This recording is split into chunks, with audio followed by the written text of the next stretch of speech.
તો વિદ્યાર્થી મિત્રો, આજે આપણે એક અઘરો કાળ શીખીએ. Present perfect tense. પ્રેઝન્ટ એટલે વર્તમાન, પરફેક્ટ એટલે પૂર્ણ અને ટેન્સ એટલે કાળ, પૂર્ણ વર્તમાન કાળ. ચાલો ઉપયોગ શીખીએ. ભૂતકાળમાં પૂર્ણ થયેલી ક્રિયાની હાલમાં અસર ચાલુ છે એવું દર્શાવવા પૂર્ણ વર્તમાન કાળનો ઉપયોગ થાય છે.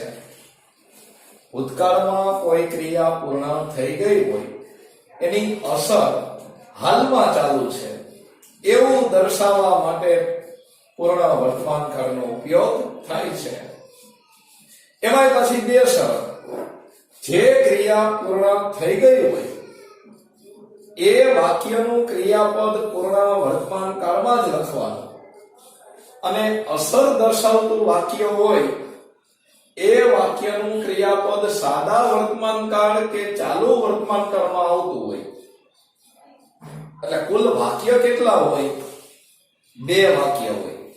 એક પૂર્ણ થયેલી ક્રિયાવાળું વાક્ય અને એક અસર દર્શાવતું વાક્ય.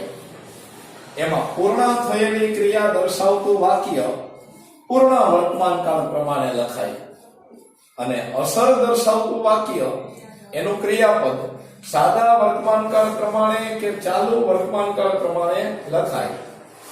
ચાલો એક ઉદાહરણ સમજીએ. બીજું ઉદાહરણ. તાજેતરમાં અમે એક નવું ઘર ખરીદ્યું છે. તાજેતરમાં અમે એક નવું ઘર ખરીદ્યું છે. એટલે કઈ ક્રિયા થઈ ગઈ? ઘર ખરીદવાની. ઘર ખરીદવાની ક્રિયા થઈ ગઈ. આ ક્રિયા થઈ ગઈ.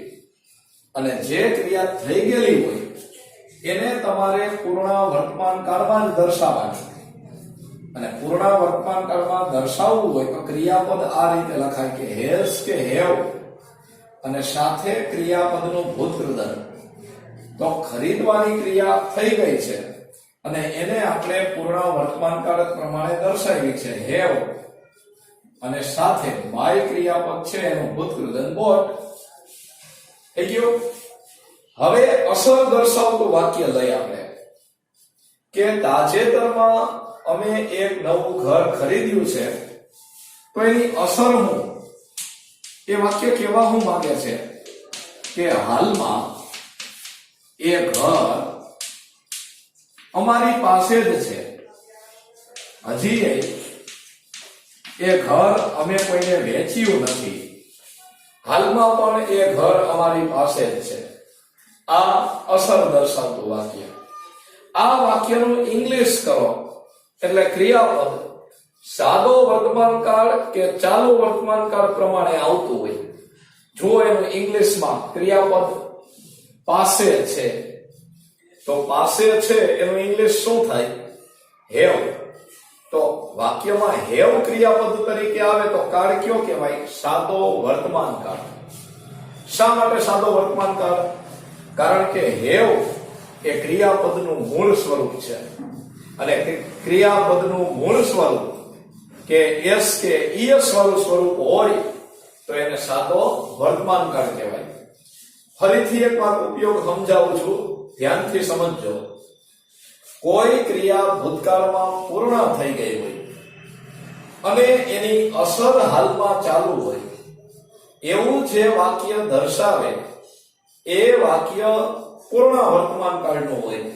પણ એમાં બે વસ્તુ તમારે યાદ રાખવાની કે જે પૂર્ણ થઈ ગયેલી ક્રિયા હોય એને તમારે પૂર્ણ વર્તમાન કાળ પ્રમાણે જ દર્શાવવાની, અને એની અસર દર્શાવતું વાક્ય હોય એ આ બેમાંથી એક કાળમાં આવતું હોય, કે સાદો વર્તમાન કાળ અથવા ચાલુ વર્તમાન કાળ.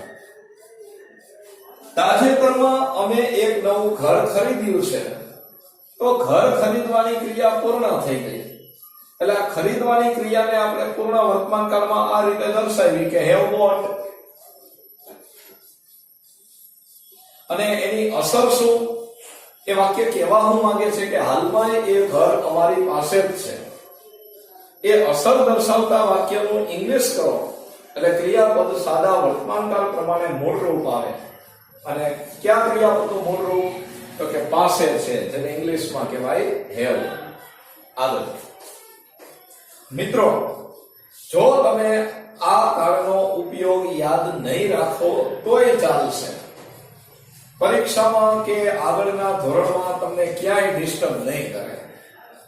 તમારે પૂર્ણ વર્તમાનકાળ શીખવાનો એક બીજો પણ રસ્તો છે. ખાલી એટલું જ યાદ રાખવાનું કે જે વાક્યના ક્રિયાપદના ગુજરાતી ભાષામાં ક્રિયાપદ ક્યાં આવે? સૌથી છેલ્લે. તો વાક્યનો છેલ્લો શબ્દ એટલે કે ક્રિયાપદ, એ ક્રિયાપદના અર્થમાં ય, ધ અને ઈ, ચી ની અંદર ઈ આવી જાય ને, અને સાથે છે, છું કે છીએ આવે, એટલે એ વાક્ય પૂર્ણ વર્તમાન કાળનું જ હોય. આટલું યાદ રાખી લ્યો, પછી ઉપયોગ યાદ ન રાખો તો ચાલે. આટલું જ યાદ રાખવાનું કે વાક્યના ગુજરાતીમાં છેલ્લે જે ક્રિયાપદનું ગુજરાતી હોય એમાં ય, ધ અને ઈ આવે, અને એની સાથે છે, છું કે છીએ આવે, એટલે એ વાક્ય પૂર્ણ વર્તમાન કાળનું હોય. ચાલો હવે તમે મને કહેજો કે પૂર્ણ વર્તમાન કાળનું વાક્ય છે કે નહીં. હું ક્યારેય ખોટું બોલતો નથી. આ વાક્ય પૂર્ણ વર્તમાન કાળનું છે નહીં, કારણ કે આ વાક્યના ગુજરાતીમાં ક્યાંય ય, ધ, ઈ આવ્યું નહીં. હવે બીજું વાક્ય, જય ક્રિકેટ રમશે. જય ક્રિકેટ રમશે. આ વાક્ય પૂર્ણ વર્તમાન કાળનું છે નહીં. કેમ નહીં? કારણ કે આ વાક્યના ગુજરાતીમાં છેલ્લે સ આવે છે. ક્રિકેટ રમશે છેલ્લે સ આવે, અને છેલ્લે સ આવે તો એ ભવિષ્યકાળનું વાક્ય કહેવાય. ત્રીજું વાક્ય બોલું છું, અમે એક નવું રેફ્રિજરેટર ખરીદ્યું. આ વાક્ય પૂર્ણ વર્તમાન કાળનું છે નહીં, નથી. આ વાક્યના ગુજરાતીમાં હું છેલ્લે એવું બોલ્યો કે અમે એક નવું રેફ્રિજરેટર ખરીદ્યું. ખરીદ્યું છેલ્લે ય આવ્યો. છેલ્લો અક્ષર ય, ધ ને ઈ હોય તો એને સાદો ભૂતકાળ કહેવાય. પણ ય, ધ ને ઈ ની પાછળ છે, છું કે છીએ આવે ત્યારે પૂર્ણ વર્તમાન કાળ બને. જો હું એમ બોલ્યો હોત ને કે અમે એક નવું રેફ્રિજરેટર ખરીદ્યું છે, તો પૂર્ણ વર્તમાન કાળનું વાક્ય હોત. ખાલી ખરીદ્યું ત્યાં પૂરું કરી દે તો સાદો ભૂતકાળ બને. પણ એ ખરીદ્યું એની પાછળ છે લગાડી દે એટલે કયો કાળ આવી જાય? પૂર્ણ વર્તમાન કાળ આવી જાય. એટલે તમારે પૂર્ણ વર્તમાન કાળ શીખવા માટે ખાલી એટલું જ યાદ રાખવાનું કે જે ગુજરાતી વાક્યના છેડે ય, ધ ને ઈ અને સાથે છે, છું કે છીએ બોલાય, એટલે એ વાક્ય પૂર્ણ વર્તમાન કાળનું હોય. હવે ઇંગ્લિશમાં એને કઈ રીતે લખાય? ચાલો આવું એક વાક્ય છે કે મેં એક વાર્તા વાંચી છે. મેં એક વાર્તા વાંચી છે. આ વાક્યમાં મેં એટલે આઈ, વાર્તા એટલે સ્ટોરી. ચાલો આટલું તો તમને આવડી જશે. પણ વાંચી છે એનું ઇંગ્લિશ કેમ થાય? તો કે હેવ અને રીડ નું ભૂતકૃદંત રેડ, એટલે વાંચી છે એનું ઇંગ્લિશ આવું થાય, હેવ રેડ. એટલે મેં એક વાર્તા વાંચી છે એનું ઇંગ્લિશ આવું થાય, I have red a story. બીજું, ખાધું છે એનું ઇંગ્લિશ થાય હેવ ઈટન. મેં એક સમોસું ખાધું છે. કરતા લઈએ મેં એટલે કે આઈ, ક્રિયાપદ લઈએ ખાધું છે એટલે કે હેવ ઈટન, અને કર્મ તરીકે લઈએ સમોસા. હવે આનું વાક્ય બનાવીએ. મેં એક પેજ લખ્યું છે. કરતા મેં એટલે કે આઈ, ક્રિયાપદ લખ્યું છે એટલે કે હેવ રિટન, અને કર્મ લઈએ અ પેઇઝ, તો આવી રીતે ક્રિયાપદનું ઇંગ્લિશ થાય. મિત્રો, પૂર્ણ વર્તમાન કાળનું વાક્ય હોય એટલે ઇંગ્લિશમાં ક્રિયાપદ આ રીતે લખાય કે હેઝ સાથે V3 અથવા હેવ સાથે V3, અને આના આ જ ક્રિયાપદને ગુજરાતીમાં આ પ્રમાણે લખાતું હોય. દાખલા તરીકે એમ હોય કે હેઝ સેન્ટ, તો ગુજરાતી થાય મોકલ્યું છે. હેઝ પ્લેડ, રમ્યો છે, તો રમ્યો એમાં ચલી આવ્યો, અને એ છે હોય તો રમ્યો છે. પછી એમ હોય કે હેઝ કટ, કટ નું V3 હોતે કટ જ થાય, એના ત્રણેય રૂપો સરખા આવે. હેઝ કટ, કાપ્યું છે, કાપી છે. કેક હોય કેક, તેમ બોલાય કેક, કાપી છે. સફરજન હોય તેમ બોલાય સફરજન, કાપ્યું છે. આગળ વધીએ. મિત્રો, આપણે બધાય કાળમાં સમયદર્શક શબ્દોને એટલા બધા ધ્યાનમાં નથી લીધા. આ કાળમાં થોડા ધ્યાનમાં લઈએ, આપણે સમયદર્શક શબ્દો શીખીએ. જસ્ટ, હમણાં જ, ઓલરેડી, ક્યારનું એ, એવર, કદી એ, નેવર, કદી નહીં. કેટલા શબ્દો હું બોલ્યો?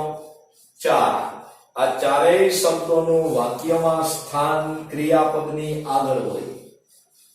જુઓ, પહેલું વાક્ય જુઓ, એમાં જસ્ટ એ કયા ક્રિયાપદની આગળ છે? તો કે ફિનિશ. છેલ્લું વાક્ય જુઓ, એમાં એવર કયા ક્રિયાપદની આગળ છે? તો કે વિઝિટ. તો હું આ જ વસ્તુ કહેવા માંગુ છું કે જસ્ટ, ઓલરેડી, એવર અને નેવર, આ ચારેય સમયદર્શક શબ્દોને વાક્યમાં હંમેશા ક્રિયાપદની આગળ લખાય. આવા જ 4 શબ્દો મેં સાદા વર્તમાનકાળમાં કીધા હતા. ઓલવેઝ, નેવર, ઓફન અને યુઝ્યુઅલી. તો મિત્રો, હું તમને 9 કાળ શીખવાડીશ. 9 કાળની અંદર ઘણા બધા સમયદર્શક શબ્દો લખાયેલા હોય, બધા કાળમાં થોડા થોડા. તો 9 કાળમાં સાદા વર્તમાન કાળના 4 શબ્દો ઓલવેઝ, નેવર, ઓફન, યુઝ્યુઅલી, અને પૂર્ણ વર્તમાન કાળના 4 શબ્દો જસ્ટ, ઓલરેડી, એવર, નેવર, એમ કરીને કુલ 8 શબ્દો. આ 8 શબ્દોનું સ્થાન ક્રિયાપદની આગળ હોય. હવે બાકી જેટલા શબ્દો વૈતા એ બધાનું સ્થાન વાક્યની શરૂઆતમાં હોઈ શકે અને વાક્યને અંતે એને લખી શકાય. દાખલા તરીકે આ રિસેન્ટલી જુઓ, એ રિસેન્ટલી એને આપણે બીજા વાક્યની શરૂઆતમાં લખ્યું. કદાચ છેલ્લે લખ્યું તો યાદ. એટલે હું તમને સમજાવવા હું માંગુ છું કે મોટા ભાગના સમયદર્શક શબ્દો વાક્યની શરૂઆતમાં કે વાક્યમાં છેલ્લે લખાય. ખાલી સાદા વર્તમાન કાળના 4 અને પૂર્ણ વર્તમાન કાળના 4, એ 8 શબ્દો જ ક્રિયાપદની આગળ લખાય. એના પછી યેટ એટલે હજી સુધી. મિત્રો, યેટનો એક બીજો અર્થ થાય છતાં પણ જ્યારે વાક્યમાં યેટનો અર્થ છતાં પણ થાય ત્યારે એ વાક્યમાં યેટ કંજક્શન હોય, સંયોજક, બે વાક્યને જોડવા માટે. પણ જ્યારે વાક્યમાં યેટનો અર્થ હજી સુધી થાય ત્યારે જ એ વાક્ય પૂર્ણ વર્તમાન કાળનું હોઈ શકે. એટલે યેટના ડબલ મીનિંગ થાય. પણ વાક્યમાં યેટ આપેલું હોય અને એ વાક્યમાં યેટનો અર્થ હજી સુધી થતો હોય તો જ માનવાનું કે એ વાક્ય પૂર્ણ વર્તમાન કાળનું હોય. યેટનો અર્થ છતાં પણ થતો હોય તો એ વાક્ય પૂર્ણ વર્તમાન કાળનું ન પણ હોય. આગળ શીખવા જેવો એક બીજો શબ્દ આવ્યો, સિન્સ પ્લસ સમય અથવા ફોર પ્લસ સમય. ધ્યાનથી સાંભળજો. સિન્સ અને ફોર એનો એક અર્થ કારણ કે થાય. ફોર એનો બીજો અર્થ માટે થાય, જે મેં તમને પ્રિપોઝિશનમાં લખાયો હતો. ફોર એનો એક બીજો અર્થ માટે થાય. પણ જો સિન્સ અને ફોર પછી સમય આપે તો સિન્સ અને ફોર નો અર્થ થી થાય. ઉદાહરણ તરીકે સિન્સ મોર્નિંગ સવારથી, ફોર 2 days 2 દિવસથી, ફોર 5 years 5 વર્ષથી, સિન્સ જાન્યુઆરી મહિનાથી. એટલે હું કહેવા હું માંગુ છું કે સિન્સ અને ફોર બેનો અર્થ કારણ કે થાય, ફોર નો એક અર્થ માટે પણ થાય, પણ જો સિન્સ અને ફોર પછી સમય આપેલો હોય તો સિન્સ અને ફોર બેનો અર્થ થી થાય. આગળ વધીએ. એમાં સિન્સ ક્યારે આવે? જ્યારે અહીંયા ચોક્કસ સમય આપેલો હોય ત્યારે સિન્સ આવે, અને જ્યારે સમયગાળો આપેલો હોય ત્યારે ફોર આવે. પહેલી વાત તો એ કે સમયની પાછળ થી બોલાય, એટલે ઇંગ્લિશમાં તમારે બે જ શબ્દ નક્કી કરવાના રહે, કે સિન્સ આવશે કે ફોર આવશે. પછી જોવાનું કે જે સમય છે એ ચોક્કસ સમય છે કે સમયગાળો. દાખલા તરીકે હું એમ કહું કે 2018 ની સાલથી, તો મેં તમને એક ચોક્કસ સાલ કહી દીધી. કઈ સાલ? તો કે 2018. તો 2018 ની સાલનો સમય હોય તો આગળ સિન્સ આવે. હવે હું એમ કહું કે 2 વર્ષથી, બેકગ્રાઉન્ડ નું માઇક બંધ રાખો, આગળ જો એમ કહી કે 2 વર્ષથી, તો સમયગાળો આવ્યો કેટલા વર્ષનો? 2 વર્ષનો. તો આગળ ફોર આવે, ફોર 2 years, સિન્સ 2018. આ રીતે છેલ્લે હું આની નોંધ લખાવી દઈશ. ચાલો આગળ વધીએ. પૂર્ણ વર્તમાન કાળના વાક્યમાં ક્રિયાપદ 2 ભાગમાં લખાય. પહેલો ભાગ હેસ કે હેવ, અને બીજો ભાગ જે ક્રિયાપદ લખવા માંગતા હોય એનું ભૂતકૃદંત તમારે લખવાનું. અને આવી રીતે ક્રિયાપદ વાક્યમાં આવે તો ગુજરાતીમાં છે ને ય, ધ અને ઈ, અને સાથે છે, છું કે છીએ બોલાય. મિત્રો, અહીંયા જે હેસ કે હેવ આવે એ હેસ અને હેવ નો કઈ અર્થ નહીં થાય. શું કામ અર્થ નહીં થાય? કારણ કે પૂર્ણ વર્તમાન કાળમાં હેસ અને હેવ એ સહાયકાર ક્રિયાપદ છે. જ્યારે અહીંયા જે ભૂતકૃદંત આવે એ મુખ્ય ક્રિયાપદ છે, એનો અર્થ થશે, આનો અર્થ થશે, પણ હેસ અને હેવ નો અર્થ નહીં થાય. તમે ઘણીવાર આવા સ્પેલિંગ મોઢે કરેલા હશે કે હેસ અને હેવ એનું ગુજરાતી ની પાસે છે, પણ એ ની પાસે છે એવો હેસ અને હેવ નો અર્થ થતો હોય ત્યારે હેસ કે હેવ પોતે જ મુખ્ય ક્રિયાપદ હોય. પણ પૂર્ણ વર્તમાન કાળમાં હેસ અને હેવ મુખ્ય ક્રિયાપદ નથી, એ સહાયકાર ક્રિયાપદ છે. એટલે અહીંયા જેટલા વાક્ય લખ્યા છે, 4 વાક્ય, એ ચારેય વાક્યમાં ગુજરાતીમાં ક્યાંય ની પાસે છે એવું આવશે નહીં, એવું નહીં આવે. આગળ વધીએ. 2 વાક્ય લખું છું, 2 વાક્ય વચ્ચેનો તફાવત સમજો.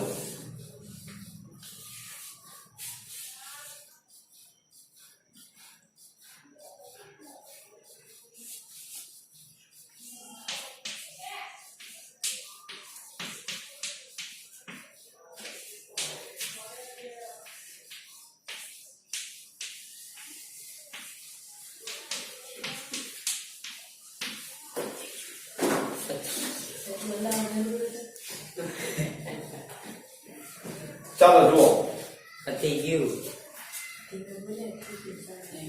પહેલા વાક્યમાં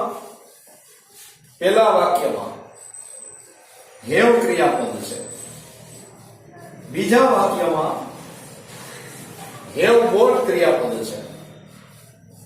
પહેલા વાક્યમાં હેવ ક્રિયાપદ છે, બીજા વાક્યનું ક્રિયાપદ છે હેવ બોટ. જો પહેલા વાક્યમાં હેવ નો અર્થ થાય છે ની પાસે છે. આઈ હેવ એ પેન મારી પાસે પેન છે. પહેલા વાક્યમાં હેવ નો અર્થ આવ્યો, ની પાસે છે. બીજા વાક્યમાં હેવ નો કાંઈ અર્થ નહીં આવે. બીજા વાક્યનું ગુજરાતી આવું થાય, મેં એક પેન ખરીદી છે. ધ્યાનથી શીખજો મિત્રો, આ બે વાક્ય શીખવા જેવા છે. પહેલું વાક્ય, આઈ હેવ એ પેન, મારી પાસે એક પેન છે. પહેલા વાક્યમાં હેવ નું ગુજરાતી થયું, ની પાસે છે. બીજા વાક્યમાં I have bought a pen, મેં એક પેન ખરીદી છે. આ બીજા વાક્યમાં હેવ નું ગુજરાતી ની પાસે છે કે આવ્યું જ નહીં. તો પહેલું વાક્ય જ્યાં હેવ નો અર્થ થયો એ વાક્ય સાદા વર્તમાન કાળનું છે. હેવ એટલે ક્રિયાપદનું મૂળ રૂપ, અને ક્રિયાપદનું મૂળ સ્વરૂપ કે એસ કે ઈએસ વાળું સ્વરૂપ આવે એટલે સાદો વર્તમાન કાળ કહેવાય. એટલે પહેલું વાક્ય સાદા વર્તમાન કાળનું છે જેમાં હેવ નો અર્થ થાય છે. બીજા વાક્યમાં હેવ સહાયકારક ક્રિયાપદ છે અને બોટ મુખ્ય ક્રિયાપદ છે એટલે હેવ નો કાંઈ અર્થ થતો નથી. બીજા વાક્યમાં હેવ અને ભૂતકૃદંત આપેલું છે એટલે બીજું વાક્ય ક્યાં કાળનું થયું? પૂર્ણ વર્તમાન કાળ. બેમાં કર્તા સરખો જ છે, આઈ. બેમાં કર્મ પણ એક સરખું છે, અ પેન. પણ બે વાક્યમાં ક્રિયાપદ એકમાં હેવ છે અને એકમાં હેવ બોટ છે. એમાં ખાલી હેવ આપેલું છે એ સાદો વર્તમાન કાળ છે અને હેવ બોટ આપેલું છે એ પૂર્ણ વર્તમાન કાળ. સાદા વર્તમાન કાળના વાક્યમાં હેવનો અર્થ આવે છે, ની પાસે છે, કારણ કે હેવ પોતે જ મુખ્ય ક્રિયાપદ છે. અને પૂર્ણ વર્તમાન કાળના વાક્યમાં હેવ સહાયકારક છે એટલે હેવનો કાંઈ અર્થ થતો નથી. આગળ વધીએ. ત્રીજું વાક્ય જુઓ, ધ્યાનથી જોજો, આમાં શીખવા જેવું છે. મેં, ત્રીજું વાક્ય, હું 2002 ની સાલથી અહીંયા છું. તો છું નું ઇંગ્લિશ શું થયું? એવું બેન. હવે મેં તમને એમ કીધું હતું કે પૂર્ણ વર્તમાન કાળના વાક્યમાં છેલ્લે ય, ધ ને ઈ અને હારે છે, છું કે છીએ બોલાય. તો આમાં તો એવું કઈ આવ્યું જ નહીં. એટલે નો આવ્યું કે બી ક્રિયાપદ અપવાદમાં આવે. જ્યારે બી ક્રિયાપદ, જો અહીંયા બીજું કોઈ પણ ક્રિયાપદનું ભૂતકૃદંત હોય તો આ નિયમ લાગુ પડશે. પણ જો અહીંયા બી ક્રિયાપદનું ભૂતકૃદંત બિન આવશે તો આ નિયમ લાગુ નહીં પડે. આ રીતે ગુજરાતી નહીં થાય. તો બી ક્રિયાપદ વાક્યમાં આવે તો કાંઈ હેઝ બીન આવે, કાં હેવ બીન આવે. અને હેઝ બીન અને હેવ બીન એનો અર્થ એવો થાય છે, છું, છીએ. એની પણ હું નોંધ લખાવી દઈશ. પાછું છે, છું, છીએ એનો ઇંગ્લિશ એમ, ઇઝ કે આર હોતે થાય. છે, છું કે છીએ એનું ઇંગ્લિશ એમ, ઇઝ કે આર પણ થાય. પણ છતાંય અહીંયા એમ લખી શકાશે નહીં. બેકગ્રાઉન્ડનું માઇક બંધ. અહીંયા એમ લખી શકાશે નહીં. માની લો કે તમે હેવ બીન એનો અર્થ શું થાય, એમ એનો અર્થ શું થાય, છતાં એમ નહીં લખી શકાય. શું કામ? કારણ કે પાછળ સિન્સ 2002 આપ્યું છે અને સિન્સ 2002 આપ્યું હોય તો કાળ કયો થાય? પૂર્ણ વર્તમાન કાળ. અને પૂર્ણ વર્તમાન કાળ હોય તો ક્રિયાપદ આ રીતે લખવું પડે, હેવ બીન અથવા હેઝ બીન. તમે એમ ન લખીએ. સિન્સ 2002 શબ્દ તમે વાક્યમાંથી કાઢી નાખો, ડિલીટ કરી દો, તો તમે એમ લખી શકો કે આઈ એમ હિયર, હું અહીંયા છું. આઈ એમ હિયર, હું અહીંયા છું, તો લખી શકાય. પણ આ સિન્સ કે ફોર અને સાથે સમય આવતો હોય તો વાક્ય પૂર્ણ વર્તમાન કાળનું બને. તો હેવ બીન અને હેઝ બીન જ લખવું પડે. ક્યારે? ગુજરાતીમાં માત્ર છે, છું કે છીએ બોલવું હોય ત્યારે. આગળ વધીએ. પૂર્ણ વર્તમાન કાળના વાક્યને નકાર બનાવવા માટે આ બંને સ્ટેપની વચ્ચે હું લખશું નોટ. ગઈકાલે મેં કીધું હતું કે નોટ હંમેશા સહાયકારક ક્રિયાપદની પાછળ જ આવે. અને પૂર્ણ વર્તમાન કાળના વાક્યને પ્રશ્નાર્થ બનાવવું હોય તો આજે કર્તા જે પહેલા ક્રમે હોય એને બીજા ક્રમે જવા દેવાનો, અને આ સહાયકારક ક્રિયાપદ હેવ કે હેઝ પહેલા ક્રમે લઈ લેવાનું, અને છેલ્લે પ્રશ્નાર્થ ચિહ્નની નિશાની મૂકી દેવાનું. ટૂંકમાં આ બેનું સ્થાન બદલી નાખવાનું. એટલે વાક્ય કેવું બની જાય? પ્રશ્નાર્થ. પ્રશ્નાર્થ વાક્યમાં કર્તા સહાયકારક ક્રિયાપદની પાછળ આવે અને નેગેટિવ વાક્યમાં નોટ સહાયકારક ક્રિયાપદની પાછળ આવે. રેડી? આગળ વધીએ. હવે હું થોડીક નોંધ લખાવું. ચાલો લખજો. પહેલી નોંધ બોલો.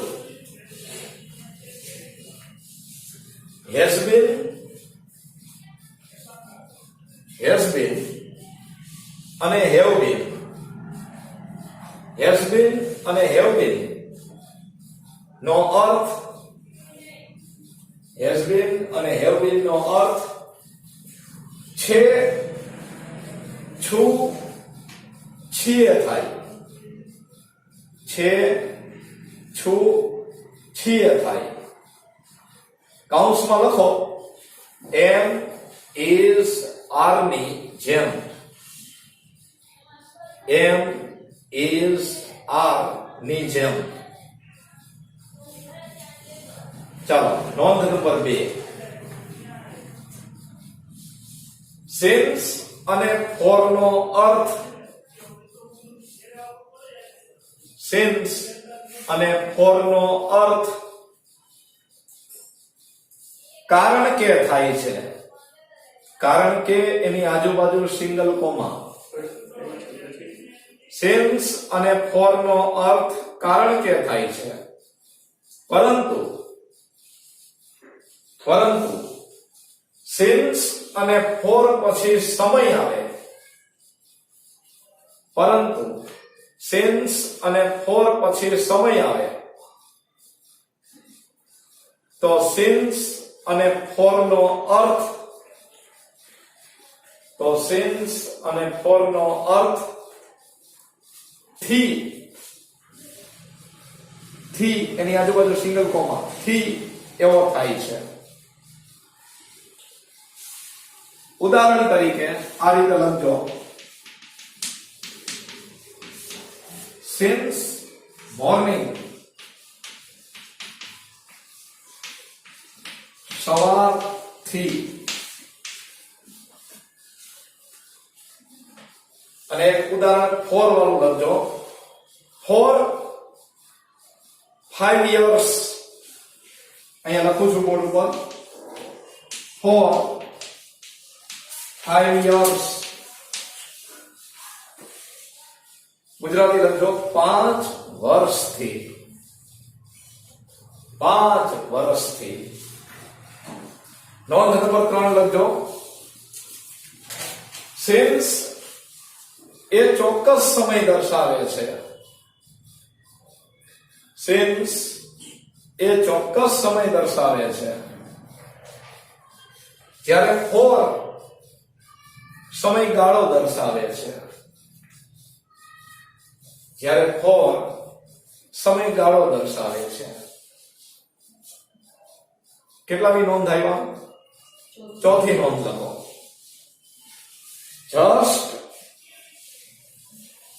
already, ever, never, always, often, often, often વગેરે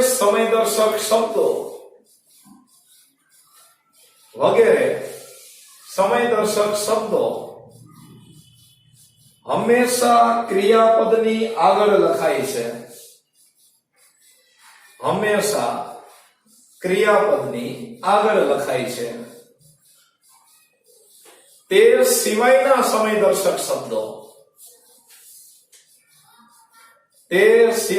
સમયદર્શક શબ્દો વાક્યની શરૂઆતમાં અથવા વાક્યના અંતે લખાય છે. વાક્યની શરૂઆતમાં અથવા વાક્યમાં અંતે લખાય છે.